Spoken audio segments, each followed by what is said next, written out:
Some of the pilgrims who awaited the arrival of Pope Francis received him with excessive zeal. Then in the catechesis, Pope Francis recalled that it is not wrong to pray in difficult times, although it may appear that we only remember God when we need him. Ma Dio conosce la nostra debolezza, sa che ci ricordiamo di Lui per chiedere aiuto e con il sorriso indulgente di un padre Dio risponde benevolmente. He remembered the parable of the prophet Jonah in the Old Testament. During their time on the boat, a storm causes sailors to fear for their life and turn each to their God to ask for help. Praying in difficult times, he said, fuels hope.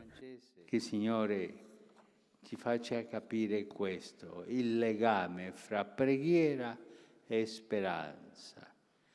La preghiera ti porta avanti nella speranza e quando le cose si tornano buie, ma più preghiera e ci sarà più speranza. Death, therefore, can lead to salvation. Pope Francis pointed out that God is patient and is able to wait until the last moment of life to draw men to himself. He does not give anyone's life away.